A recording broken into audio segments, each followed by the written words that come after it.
Imaginez si vous pouviez documenter l'intégralité du savoir et de l'expertise qui existe au sein de votre entreprise sans faire quoi que ce soit.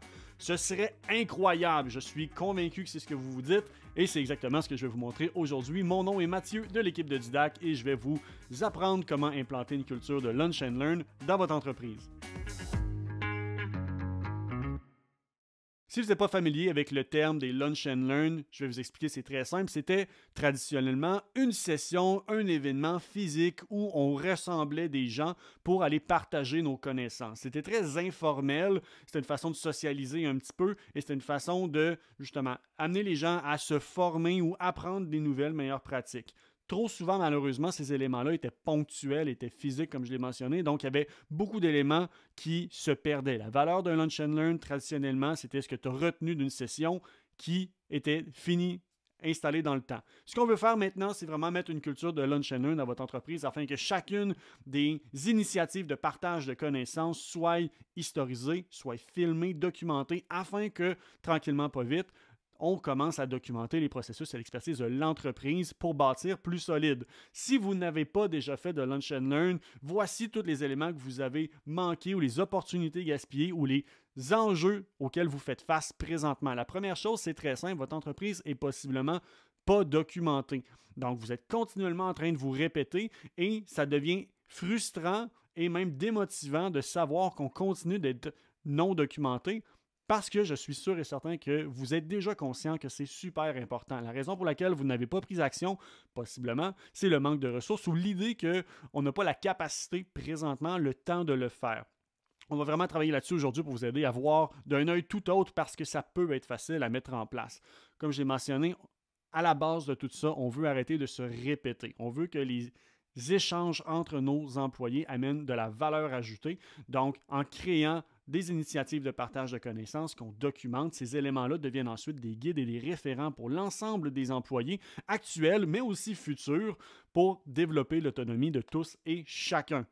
En dernier lieu, il faut comprendre aussi un élément qui est très confrontant. Vos gens quittent possiblement à cause qu'il n'y a pas d'opportunité de partage de connaissances ou plutôt parce qu'ils ont l'impression de stagner. Donc, un employé travaille au sein d'une entreprise, oui, parce qu'il y croit, mais aussi dans l'objectif, dans l'espoir d'améliorer sa position personnelle.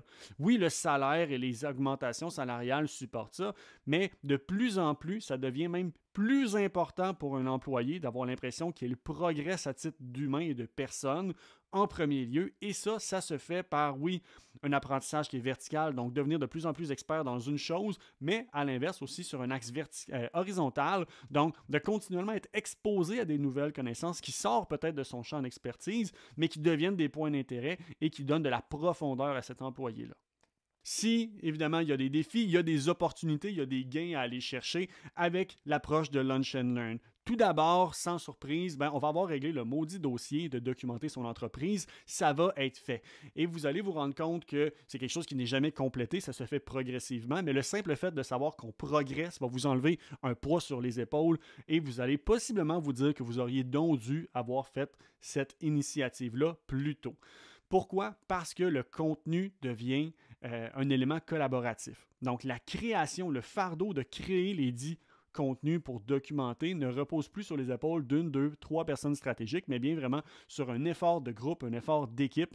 Et de là, dans le fond, oui, vous pouvez suggérer des sujets à votre équipe pour documenter et supporter des Lunch and Learn, mais on peut aussi offrir l'opportunité à nos employés de nous souligner ou nous suggérer des thématiques qui les intéressent. Donc, organiquement, vont avoir un meilleur taux de motivation pour créer ces éléments-là et ça devient un élément culturel.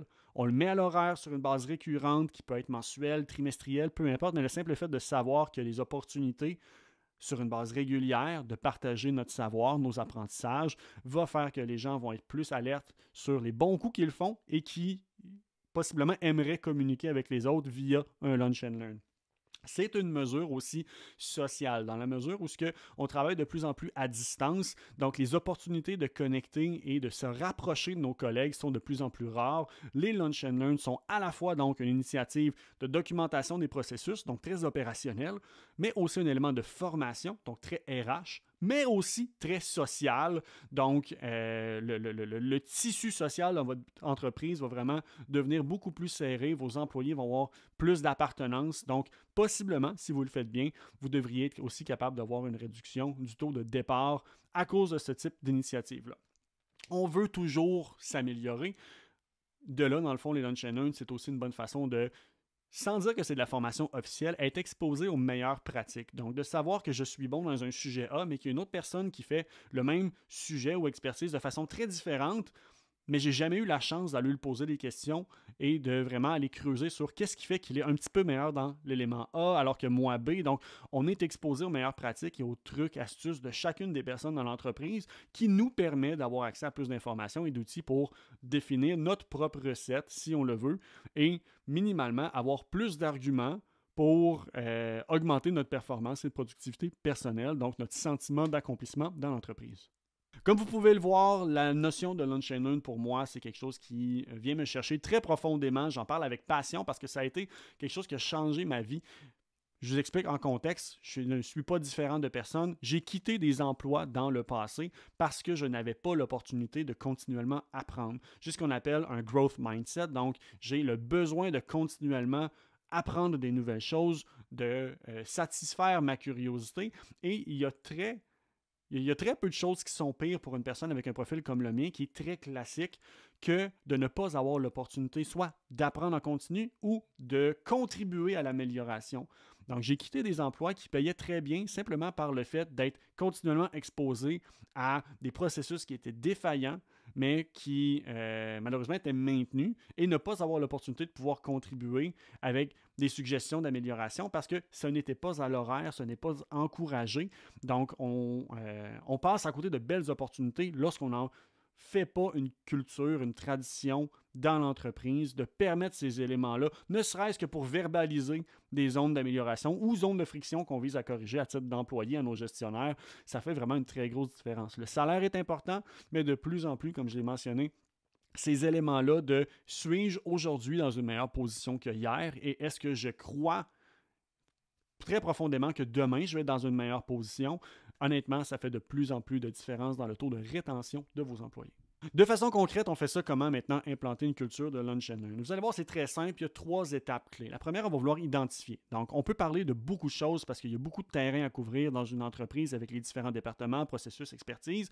On ne peut pas tout faire en même temps. On va commencer par des éléments qui sont d'intérêt parce que c'est un changement de culture, donc on veut faciliter la gestion de changement. De là, on peut possiblement, si vous le désirez, aller ce qu'on appelle top-down, donc suggérer des sujets qui sont identifiés avec des zones peut-être de faiblesse, zones à risque, zones d'amélioration à vos employés et regardez avec vos meilleurs employés si quelqu'un veut prendre le projet en main pour créer une présentation Lunch and Learn. À l'inverse, ce qu'on peut faire, c'est aussi partir de la base. Donc, si vous voulez aller vraiment dans un aspect collaboratif des Lunch and Learn, moi, c'est ce que je vous encourage à faire.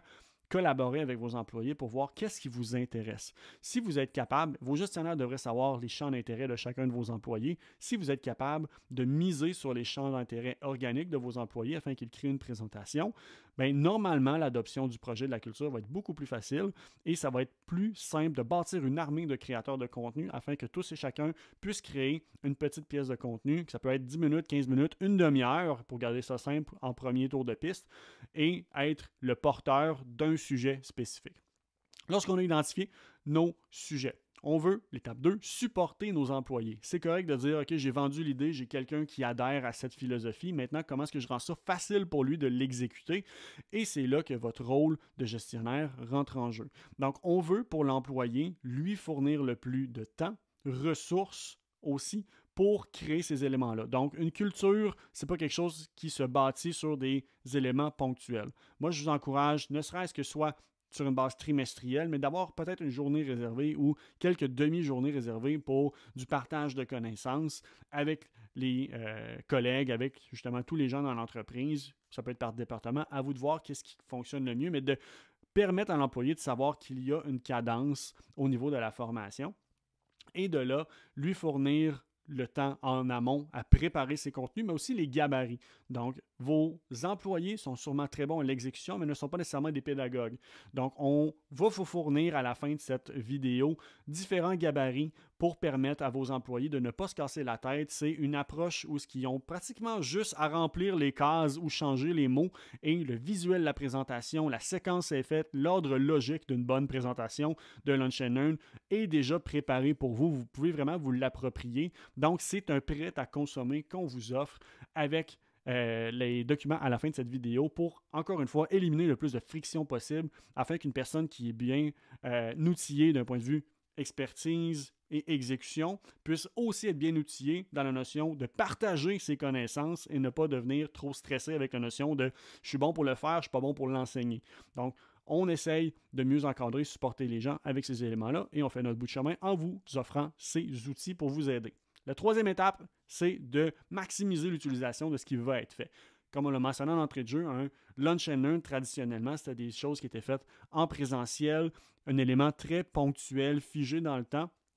On ne veut plus faire ça. J'espère donc avoir eu la chance de vous convaincre sur la mise en place des initiatives de Lunch and Learn. Comme vous allez le voir, maintenant que vous avez la notion, la compréhension du concept, mais aussi l'accès aux ressources pour faciliter la mise en place de cette nouvelle pratique afin d'en faire une partie intégrale de votre culture, il n'y a plus de raison de ne pas prendre action.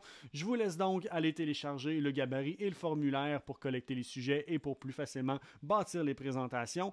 N'hésitez pas à tout moment, si vous avez des questions, à nous écrire. Ça nous fera plaisir de vous aider à vraiment comprendre et mettre en place cette nouvelle approche. Et si vous avez aimé cette pièce de contenu, il y en a différentes autres sur notre section boîte à outils du site web, dont entre autres, je vous encourage fortement, si vous considérez mettre les Lunch and Learn en place, d'aller regarder la pièce de contenu sur les écarts de compétences express, qui a vraiment une relation directe très complémentaire avec le sujet du Lunch and Learn afin d'encore mieux maximiser l'initiative qu'on va aller essayer de mettre en place de façon collaborative avec nos employés.